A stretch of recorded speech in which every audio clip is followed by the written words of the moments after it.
옵티머스 자산운용이 환매 연기를 추가로 요청했습니다. 지금까지 확인된 환매 중단 규모만 총 681억 원입니다. 금융위원회는 사모펀드 운용 실태 점검을 예고했는데요. 끊이지 않는 사모펀드 잔혹사의 근본적인 원인은 무엇일까요? 네, 이 옵티머스 펀드 사태 현재 진행 상황이 어떤지 또 어떤 대책들이 필요한지 짚어보도록 하겠습니다. 시청자 여러분의 다양한 의견들 문자로 받고 있습니다. 샵 3698번으로 보내주시면 토론회 실시간으로 반영하도록 하겠습니다. 오늘 두 분 모셨습니다. 장범식 숭실대 경영학부 교수, 또 김득의 금융정의연대 상임대표 자리하셨습니다. 어서 오십시오. 네, 안녕하십니까. 김득의 대표님 반갑습니다. 예, 반갑습니다. 뭐 라임 사태가 지금 터진 지 얼마 되지도 않았는데 예. 또 옵티머스가 터지니까 이 사모펀드 투자자들 지금 정신이 없는데 예. 지금 상황이 어떻습니까? 그러니까 이제 옵티머스만 한정해서 이야기한다면 지난주에 옵티머스가 17일 날 예. 판매 연장, 즉 환매 중단을 결정을 하게 됐는데요. 예. 환매 중단된 금이 지난주는 385억, NH 같은 경우 투자증권이 한 270억, 217억 정도 되고요. 이번 주에 다시 또 환매 중단을 요청했던 금액이 합쳐서 한 680억 정도 되고 이 680억에 NH 투자증권이 522억 정도 되고 있습니다. 예. 그리고 현재까지 이제 판매 잔고 미상환 현황을 보면 NH 투자증권이 한 4,300억, 한국투자증권이 297억, KF증권이 146억, 뭐 이렇게 합해서 4,700억 정도가 지금 잔고가 남아 있는데 이 정도로 진행이 된다면 나머지 남아 있는 잔고도 결국은 환매가 중단되지 않을까 이렇게 예상하고 있습니다. 그러니까 5천억 가까이 예, 다 환매가 중단될 가능성이 있다 이런 얘기군요. 매우 크다 보고 있습니다. 네. 문제 이 옵티머스 자산운용사 교수님, 옵티머스 자산운용사는 어떤 회사입니까? 어쩌다 이런 지금 상황까지 이르렀는지. 네. 그 설립된 지는 제법 된 회사고요. 에스크베리타스라는 회사로 만들어졌었습니다. 그 뒤에 이제 당초 설립 당시에 그 대표이사가 또 그 교체가 되는 그런 과정을 겪었었고, 특히 이제 오늘 문제가 되고 있는 옵티머스 자산운용의 지금 환매 중단 쪽에 핵심을 이루는 것은 옵티머스 자산운용이 실제적으로 그 판매를 운용을 담당을 했었던 이 3호의 가장 중요한 그 상품이 공공기관의 매출 채권을 거의 95% 이상 담았다고 합니다. 공공기관이라고 하면 대한민국에서 가장 신용도가 높은 곳이죠. 예. 절대 투자자 입장 측면에서 보면은 돈을 떼일 염려가 없는 그런 그 신뢰를 가지고 출발했기 때문에 아마 판매사도 그런 부분들 쪽에 중점을 두었을 거고요. 그러니까 안정적인 공공기관 매출 채권에 그렇습니다. 투자를 한다라는 예, 투자자들을 그렇죠. 모은 거군요. 그렇죠. 예. 공공기관 매출 채권을 실제적으로 그걸 담보로 해서 이제 결국 펀드를 갖다 구성을 하게 되는 거기 때문에 예, 예. 이 부분은 상당히 그 신뢰성을 사전에 담보로 하고 있는 거죠. 결국 이 부분을 그 매출하는 그런 과정 쪽에서 실제적으로는 그런 줄 알았었는데 나중에 실제 그 조사를 해보니까 환매 중단 사태에 이르게 된 NH 그 증권의 기본적인 파악은 그런 줄 알았었는데 들어가서 보니까 어디 사채업자라든가 혹은 장외에서 하고 있는 이런 쪽의 채권들이 지금 들어있는 상태라서 채권 전문 3호 회사로서의 지금 뭐 상상도 할 수 없는 일들이 벌어졌기 때문에 아까 말씀하신 대로 지난주에 그 25호, 26호 그리고 그다음에 15, 16호가 이렇게 해서 지금 현재 681억 정도가 되어 있고요.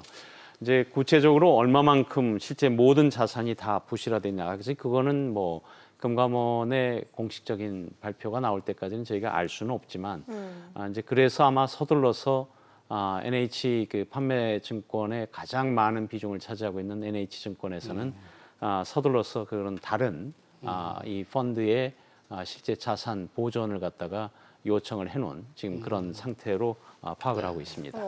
안정적인 공공기관에 투자를 한다고 해놓고 실제로는 뭐 대부업체라든지 작은 이게 비상장사에 투자를 했다는 건데 이건 뭐 사기성이 짙은 것 같은데요. 사기죠. 예. 그러니까 공공기관의 매출, 안정적인 매출 채권이라 하면 공공기관 매출이 아니고 공공기관에 입찰을 해가지고 나왔던 뭐 여러 회사들이니까 공공기관이 담보를 해주죠, 신용성을. 반드시 수익이 발생하니까 예. 그 채권인 예, 거죠. 예. 네. 그러니까 이게 한 3% 정도의 수익률이었는가 봐요. 그러니까 증권사가 보통 보면 한 5에서 6, 7 이 정도까지 수익이 나오는데 예. 그래서 안정성을 위주로 하시는 고객들을 상대로 이제 판매를 하다 보니까 안전하게 갔는데 이제 선생님 말씀해 주셨는데 지금 알고 보니까 이게 이쪽에 투자를 한 게 아니라 예. 뭐 변호사가 개입을 해서 사문서까지 위조를 해가지고 계약서까지 위조를 해서 실질적으로는 공공채권의 매출채권에 계약이 설정된 것처럼 보여주는데 사실은 뭐 대부업체라든가 비상장 기업 5군데에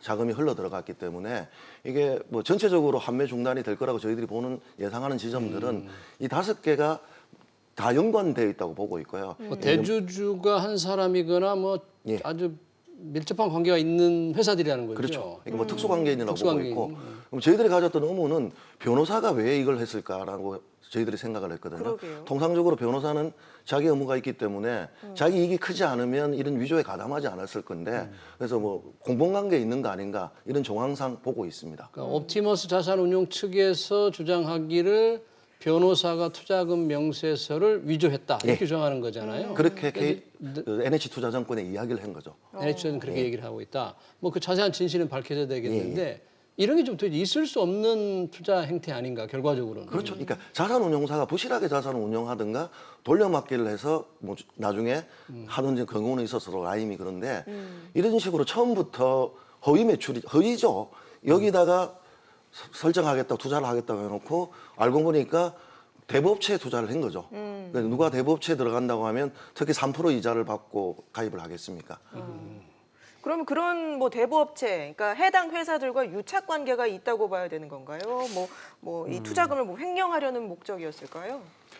이제 구체적인 거는 실제 이제 금융감독원과 그다음에 이제 이게 검찰의 조사를 통해서 나오기 때문에 쉽게 예단할 수는 저는 없다라고 봅니다. 단지 이제 이 구조를 저희가 살펴보면은 통상적인 사모펀드의 구조를 다 가지고 있어요. 그러니까 이 펀드가 지금 현재 파악하기로는 54호까지 그 발매가 됐고요. 그런 상태에서 약 그 한 NH 투자증권만 하더라도 약 추산되기는 800여 명의 개인 전문 투자자들이 투자를 했습니다. 예. 개인 전문 개인 투자자들. 개인 전문 투자자라고 하는 것은 저희가 1억 이상의 그 투자를 한 사람들은 자기 보호 능력이 있는 투자자로서 간주를 해주기 때문에 그래서 통상적인 사모 절차 49인 이하의 이 그 투자자들이만 투자를 되어 있는 그런 구조죠. 예. 이제 문제는 이 형태는 그 개방형도 아니고 라임과 이제 차이점 있는 것은 개방형이 아니고 여기는 폐쇄형입니다. 그런데 만기가 3개월, 6개월, 9개월, 1년 정도로 해서 상당히 뭐 정확한 거는 아직 저희가 알 수는 없지만 상당히 3%에서 4% 이상의 그런 높은 수익이기 때문에 투자자 입장에서 보면은 공공기관의 보증을 실제로 간접적으로 그 담보로 할 수 있는 공공기관 매출 채권을 대상으로 하는 기업에 이 부분을 담보로 가졌었고 편입을 했었고 그렇고 그다음 실제적으로 현재의 구조화에서는 판매사인 증권 회사에서는 이 부분을 사실상 운용 지시를 할 수가 없습니다. 저희 굉장히 그 부분을 자본시장법에서 엄격하게 규제를 하고 있기 때문에 그런 상태로 지금 나가는 상태인데 이런 형태로 거의 사기에 가까운 지금 일들이 벌어진 예. 거거든요. 명세, 운용 지시를 할 수 있는 실제적으로 회사는 자산운용회사밖에 없는데 수탁회사가 그 부분을 어떤 형태로 해서 조금 구체적으로 조사가 필요한 지금 그 부분이 굉장히 많다라고 볼 수 있습니다. 판매사가 자산운용사에 어떻게 하고 있는지 서류를 보거나 지시를 할 수 전혀 없는 거죠. 없습니다. 그러니까 이렇게 이해를 하시면 됩니다. 이 3호 이 펀드 경우에는 투자자와 자산운용사 사이에 집합 투자 규약이라는 것이 있습니다. 그래서 3호의 경우에 있어서는 공모는 굉장히 엄격하게 그 수탁회사가 수탁은행이 그 관리를 하지만 3호의 경우에는 약간 그 부분이 좀 느슨한 것으로 알고 있는데 왜냐하면 이제 3호라는 그 명제를 저희들이 그 살려주기 위해서 그러는 건데 그 상태에서 보면은 판매회사는 예를 들어서 이게 공공기관의 예를 들어서 매출 채권을 갖다가 편입을 했다라고 하니까 그런 부분 쪽으로 해서 투자자들은 모집은 하지만 예. 원칙적으로 판매사는 그걸 알 수가 없습니다. 투자자는 어떻게 되느냐? 투자자는 명세서를 요구를 하는 경우에 있어서 그 명세서에 어떤 품목이 들어와 있는가를 갖다가 실제 제시를 해주도록 되어 있습니다. 그러면 이 개인 전문 투자자들을 중심으로 해서 여기에 투자했던 일반적인 그런 투자자들이 그 부분을 받았을 텐데 바로 이번에서 우리 그 소장님 말씀하셨었던 이 부분을 형태적으로는 여전히 그런 형태로 돼 있었었는데 실제로는 다른 것들이 들어있었고 이 부분을 서류를 갖다 한다면 여기에 어떤 판매사도 이 부분에서 이 사기와 같은 거의 사기성에 가까운 이런 부분에서 자유로울 수 있는 회사들이 아무도 없죠. 저라도 아마 속았었을 것 같은 그런 생각이 듭니다. 예, 지금 일각에서는 라임 때처럼 정관계와 관계가 연결이 되어 있는 거 아니냐 이런 의혹도 나오고 있는데 지금 뭐 실명까지 거론이 되고 있죠. 이게 지금 그러니까 라임은 그러니까 대신증권 같은 경우 한 지점이 지점장이 판매하면서 청와대 그 전 금감원 파견 공무원도 이야기를 했고 그래서 관련자들이 이제 구속이 되어 있고요. 지금 옵티머스 같은 경우는 유명하셨던 분들이 어쨌든 고문으로 작년에 있었고 그래 최초 창립했던 분이 선거에도 이제 지금 여당으로 선거도 출마했기 때문에 이게 이제 뒷배가 있는 거 아니냐라는 이야기들이 이제 나오고 있고 예. 그게 또 이제 안정적인 공공기관 매출 채권이라 보니까 공공과 관계성이 있다 보니까 뒷배가 있는 거 아니냐 이런 이야기들이 지금 나오고 있습니다. 네. 그러면 이제 환매가 중단되니까 투자자들은 돈을 찾을 수가 없는데 뭐 최종 손실이야 나중에 다 조사를 해봐야 되겠지만 이런 경우에는 누구한테 책임 소재가 어떻게 이제 돼야 합니까? 지금 이제 현행법에서는 선생님 말씀하신 대로 이 정도 사안이면 판매사한테 책임을 물을 수가 없죠. 이제 판매사 같은 경우에는 불안전 판매를 했느냐 안 했느냐, 설명 의무를 다 했는지, 아니면 적합성 원칙을 위반했는지 이걸로서 책임을 물을 수가 있겠지만 이제 꼼꼼하게 3%라고 했고 그 3%에 대해서 안내서도 다 교부를 했고 봤는데라고 한다면. 판매사의 책임은 현행법에서 물을 방법이 없고 그러면 다만 이제 불안전 판매가 있느냐 없느냐에 대한 부분인 거고요. 예. 대신증권 사태는 지점장이 관계를 했고 신한금투 같은 경우는 본부장이 공범으로 가담을 했기 때문에 네. 뭐 검찰 수사에서 만약에 NH증권이 뭐 공범으로 가담한 게 있다면 모르겠지만 그게 전제가 되지 않는다면 현행법에서는 판매사의 책임을 불안전 판매 말고는 받을 방법이 없기 때문에 지금 고객들이 더 애가 타실 겁니다. 왜냐하면 이런 사건들이 전개되는 과정을 보면 이제 라임 자산 운용도 마찬가지고 옵티머스도 마찬가지고 이 자산 운용사에서 회수된 원금이 적을 거예요. 그러면 이제 받을 수 있는 데는 다들 판매사라고 생각을 하시고 고객의 입장에서는 판매사를 믿고 가입을 했다라고 하면서 왜 그러면 판매사는 판매 수수료만 챙기느냐 이제 이런 논란으로 가는데 현행법상 판매사는 지금 이 정도 사건에서는 책임이 없다 이렇게 보기 때문에 이 분쟁이 좀 더 심화될 것이다 이렇게 보고 있습니다. 예. 지금 판매사인 NH증권 측은 우리도 사기를 당했다라면서 이제 검찰이 사기 혐의로 이 옵티머스를 고발한 상태인데 네. 그래도 방금 말씀하신 것처럼 이 소비자는 이 대형 그 금융사를 믿고 또 투자를 하는 거 아니겠습니까?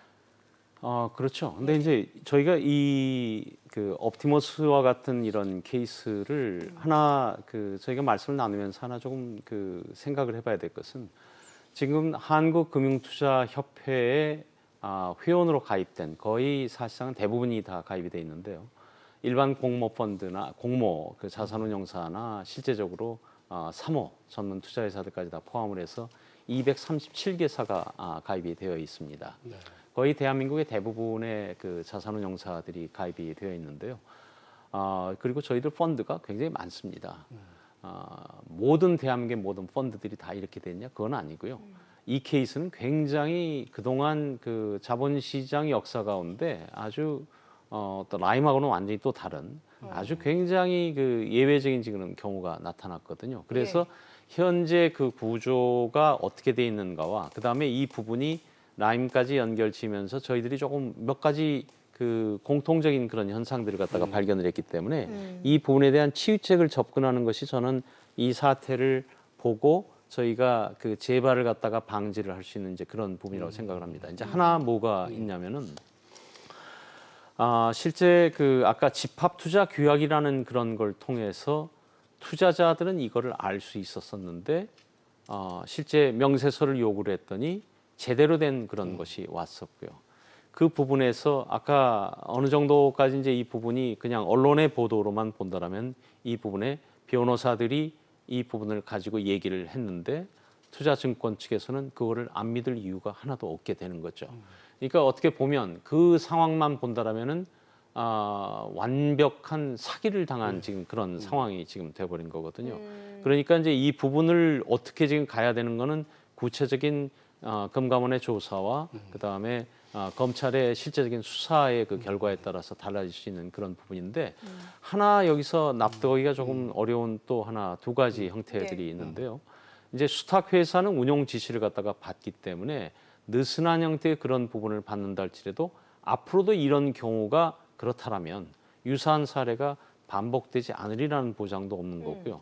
또 하나 그 수탁은행 말고도 일반 사무수탁 회사 같은 데서 신용 평가를 하게 되고 그럴 텐데 이런 부분들의 단계에 있어서 상당히 어떻게 보면 옵티머스 자산운용의 이번 형태를 봐보면 아까 그 잠깐 NH증권이 언급을 했다고 하는 그 변호사의 얘기 말고도 조금 저희가 어떻게 이게 이런 부분들이 다 이렇게 완벽하게 짜여질 수 있었었는가라는 쪽에서 이 부분을 저희가 조금 사모 쪽에서 조금 그 관심을 가지고 사태의 재발을 갖다가 막기 위한 그런 형태로 가야만이 사모가 가지는 우리나라에서 앞으로 시장의 역할이 굉장히 중요한데 이 부분을 가지고 전체 사모펀드를 갖다가 매도하는 분위기가 있어서는 안 될 것 같거든요. 그래서 저는 그런 측면에서라도 옵티머스 자산운용은 이미 검찰에 고발이 됐기 때문에 좀 철저하게 이 부분을 갖다가 수사를 해서 잘못된 그런 부분에 대해서는 뭐 이건 아주 엄중하게 이 부분은 가져가야 되지 않을까라는 그런 생각을 하고 있습니다. 이거는 투자자 보호 이상의 어떤 그런 문제를 가지고. 근데 완전히 사기를 당했다고 지금 그러잖아요. 그런데 증권사에서? 예. 판매사만 본다면 거의 5천억에 가까운 금액 중에서 85%가 이제 NH투자증권에서 판매가 됐다면 유난히 NH투자증권이 옵티머스 이 자산운용의 이 펀드를 열심히 세일을 한 거 아니겠습니까? 예. 뭔가 믿음도 있었을 테고 다른 그러면 증권사들보다 적극적으로 나선 데 대한 이 투자자들의 불만과 이런 굉장히 끊이진 않을 것 같아요. 그러니까 이게 선생님 말씀하셨던 전제하고 이제 투자자 입장에서 본다면 나는 그래도 NH투자증권을 믿고 가입을 했다라고 생각을 하고 너희들도 판매 수수료 챙기지 않았느냐 그래서 너희들이 책임져야 되는 거 아니냐라는 주장이 나올 수가 있는데 저도 현재 드러난 걸로 봤을 때는 NH투자증권의 직접적인 책임을 물을 수가 없는 것 같아요. 그렇기 때문에 지금 제일 필요한 것들은 금감원이 자산 농결을 해야 됩니다. 그러니까 옵티머스에 대해서 그리고 우리가 라임이 경험을 했을 때 도망을 갔지 않습니까? 그렇기 때문에 빨리 관련자 신병 확보를 수사가 빨리 개시되어서 관련자 신병 확보를 해서 빨리 실체적 진실에 좀 가고 그 위에 이제 투자자에 대해서 어떻게 구제할 건지에 대한 논의가 이루어져야 되는데 그러니까 NH투자증권 쪽의 이야기는 이 상품이 워낙 인기 있는 상품이었다라는 거죠. 그러니까 3%짜리 안정수기이기 때문에 서로 자산운용, 그러니까 판매사도 선정되기 위해서 노력을 해서 자기들이 따낸 거였고 자기 이후에 올 투자사도 6월 말부터 판매사로 정해졌던 대형사도 있었는데 이 중단이 되기 때문에 오히려 그 뒤에 오던 데들이 지금 살았다라는 표현까지 하고 있는데요. 뭐 진실은 모르겠습니다. 근데 현재 드러난 걸로 가지고는 판매사에 대한 책임들을 못하기 때문에 투자자들은 더 분통이 터질 겁니다. 사실 옵티머스 자산운용사를 모를 거거든요. 그렇죠. 네. 자, 이 사모펀드 사고가 계속 지금 터지고 있는데 사모펀드가 지금 굉장히 빠른 속도로 늘어났지 않습니까? 네, 그렇습니다. 아까 말씀하신 대로 굉장히 우리가 많은데 뭐 사모펀드가 10,000개가 지금 넘는 것으로 알고 있는데 이런 사고의 근본적인 원인, 대책 이제 이런 부분들이 이제 중요한 이제 우리 논의 사항이 다 되지 않을까. 그렇습니다. 우선 2008년에 불과 127조짜리가 작년 연말에 412조고 지금 우리 방송에 준비했었던 대로 6월 현재 기준으로 해서 420조가 지금 되어 있거든요. 그래서 이렇게 쭉 봐보면은 거기에 일반 공모 237조까지 합하면 이게 지금 현재 한 660조 가량 저희가 되고 있거든요. 이 사모펀드의 가장 공모펀드하고 공모펀드도 물론 공통적인 형태는 있지만 사모펀드의 가장 중요한 것은 사실은 판매사와 운용사의 철저한 신뢰를 바탕으로 합니다. 그래서 신뢰가 없는 곳에서 절대 판매사가 그런 운용사에다가 그 부분을 운용사가 제안을 했을 때 그걸 판매를 해줄 수가 없는 거죠. 이번 사태에서 나타나는 것은 라임 사태하고 같은 맥락이 있는데요.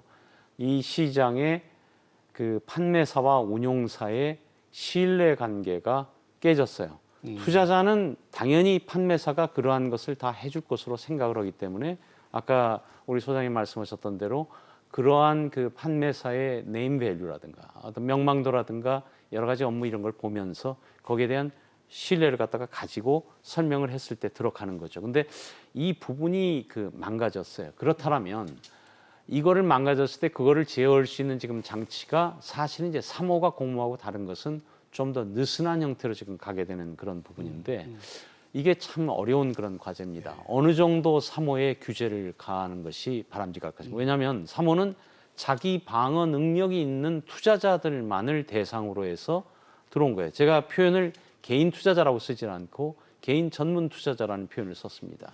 기본적으로 그 위험을 아무리 명망을 가지고 들어갔다지만 자기가 이 투자를 했을 때 손해를 당할 수도 받을 손해를 입을 수도 있다라는 것을 증권 자본시장에서는 알고 들어가야 되는 겁니다. 그런데 그 부분에서 당연히 판매사 쪽들의 어떤 그런 신뢰도라든가 이런 걸 많이 가미가 됐겠죠.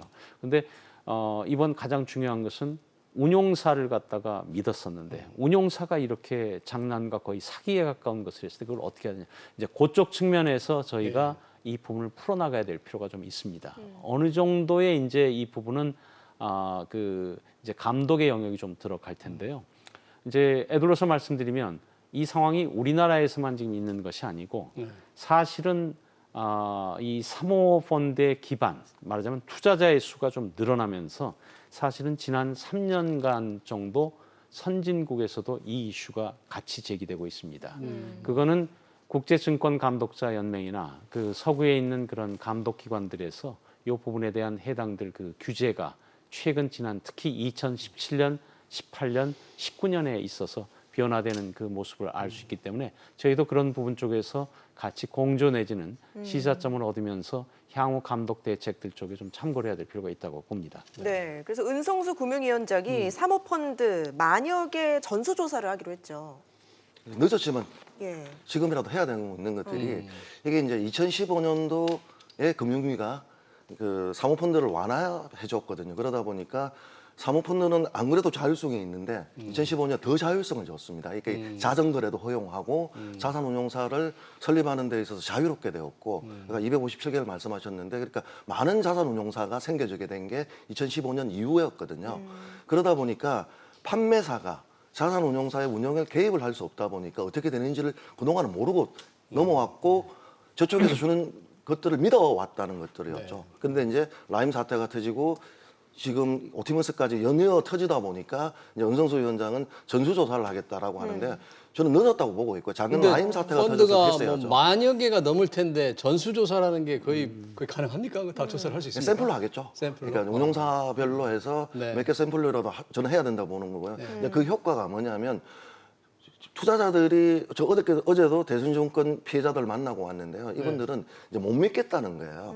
그러니까 못 믿겠다는 전제가 있다 보니까 이 자산운용사가 어떻게 운영하는지에 대해서 다들 불법성과 사기성들을 가지고 의심을 하다 보니까 오히려 자산운용사들이 운영이 점점 힘들어질 거라고 봐지기 때문에 금융위의 전수조사에 따른 금감원의 전수조사에 따라서 차라리 옥석을 좀 가려주는 것도 필요하다고 봐지고요. 두 번째는 이제 이게 좀 불법적으로 왔다 갔다 하고 있는 자산운용사 같은 경우는 예방적 차원이 될 수 있을 거라고 봐요. 전수검사를 하다 보니까 자체적으로 준법 감시도 할 수 있을 거고 이러다 보니까 좀 정화작용이 되지 않을까 이런 기대를 하고 있는데요.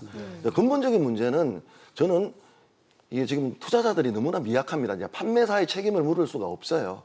그리고 사모펀드가 가지고 있는 특성상 그건 맞는데 그런다면 사모펀드와 가지고 있는 힘의 균형을 맞춰주려면 외국에서는 빨리 조사가 이루어졌고 문제가 터졌고 특히 미국 같은 경우에는 집단적 소송제와 징벌적 손해배상제가 있습니다. 근데 우리는 작년에 금융소비자법에서 그 제정할 때 이걸 열려고 하다가 야당의 반대로 빠져 있는데 그럼 비대칭을 좀 만들어줘야 되지 않느냐.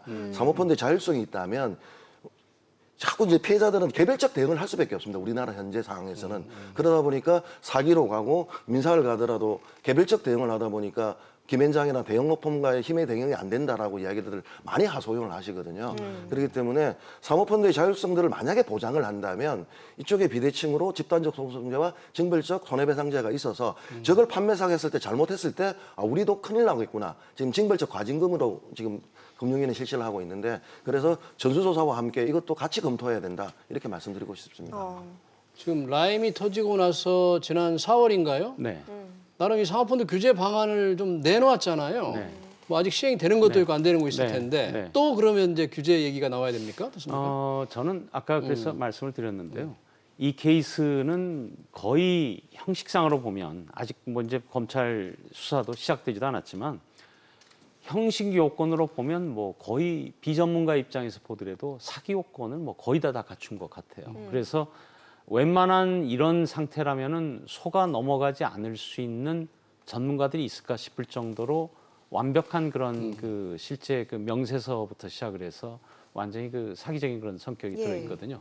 근데 요게 지금 이제 말씀하시면서 그 추가적인 어떤 규제보다는 몇 가지 그 우리가 말하는 그런 조그만 그런 뻥 뚫린 구멍들을 발견을 했어요. 예. 우선 첫 번째 저희 자본시장법에서 소위 말하는 OEM 이슈라는 게 있습니다. 이게 뭐냐면은 시청자분들께서 쉽게 이해할 수 있게 하기 위해서요.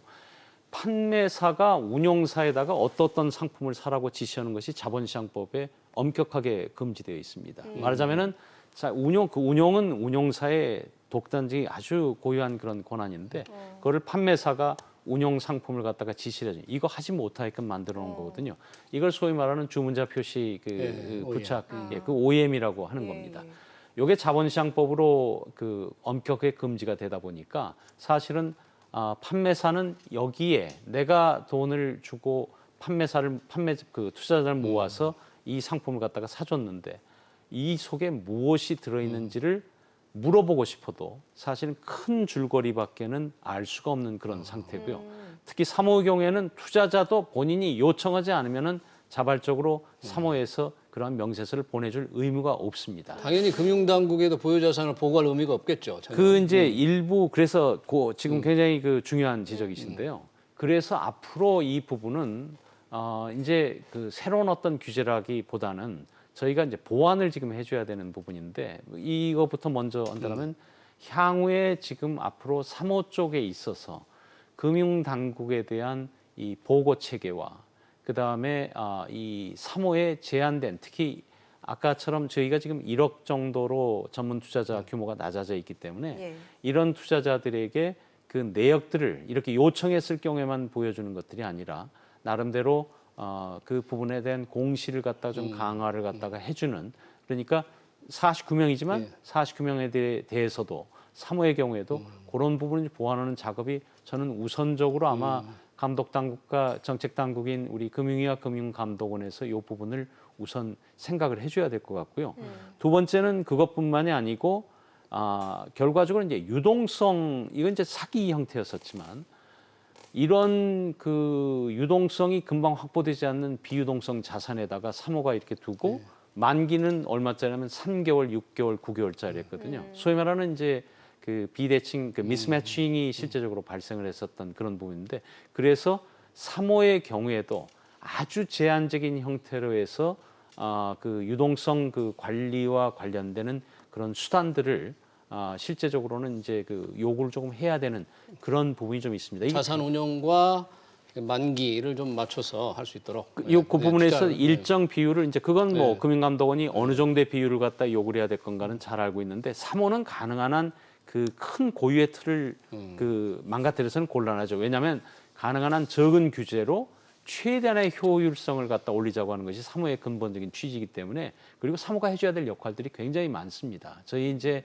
앞으로 나타나는 여러 가지 그 기업의 어떤 구조조정 이슈라든가 이런 거 있을 때도 지금 캠코나 정부에서 발표했었던 캠코뿐만이 아니고 여러 회사들도 좀 들어가야 되기 때문에 그때 도움을 줘야 되는 것이 사모거든요. 그래서 사모의 활력을 잃지 않은 상태에서 저희가 보완해야 될 그런 방법들을 그 관리 수단, 그다음에 아까 공시 감독 쪽에 이런 그런 보고 체계 그리고 실제 어떤 그런 아까 OEM 이슈로 해서 넘나들지 못하고는 있지만 이 부분에 대한 보완을 어떻게 해서 판매사가 최소 한도의 감시를 갖다가 할 수 있는 그 자산운용사에다가 요구를 할 수 있는 그 부분을 아주 그 세련된 방식으로 마련해줘야 되는 것이 지금 금융당국이 가지고 있는 아마 숙제입니다. 알겠습니다. 김두기 대표님 짧게 어떤 보완 대책이 필요한지 지금 사태를 이제 정리할 때. 네, 선생님 말씀하신 대로 그러니까 피해자들이 제일 많이 하는 게 판매사가 네. 저런 식으로 수수료만 먹고 자기 책임을 면할 수 있느냐는 이야기들 많이 하고 있거든요.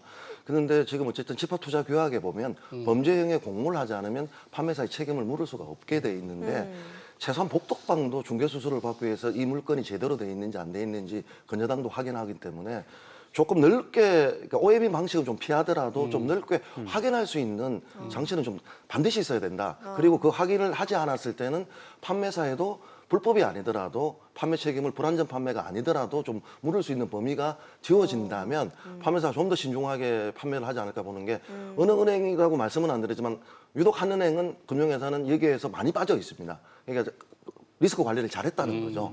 라인부터 시작해서 사모펀드 사태에 있어서 예. 딱 빠져 있는 은행이 하나 있는데 그쪽은 판매 관리를 리스크 관리를 잘한 거였는데 결국은 NH도 지금 억울해하는 게 다 빠져 있다가 이번에 옵티머스는 안정적으로 생각하고 자기들 들어갔다가 당했다는 피해자 주장을 하고 있는데 자, 이것들을 그렇게 하려면 진짜 들어가서 확인할 수 있는 제재 방법을 좀 열어줘야 된다. 그리고 확인이 잘못됐을 때는 불안전 판매뿐만 아니라 책임을 물을 수 있게끔 해줘야 된다. 그래서 안전하게 좀 시장이 살 수 있다 이렇게 보고 있습니다. 예, 알겠습니다. 오늘 두 분 말씀 여기까지 듣도록 하겠습니다. 지금까지 김득의 금융정의연대 상임대표 또 장범식 숭실대 경영학부 교수와 함께했습니다. 고맙습니다. 고맙습니다.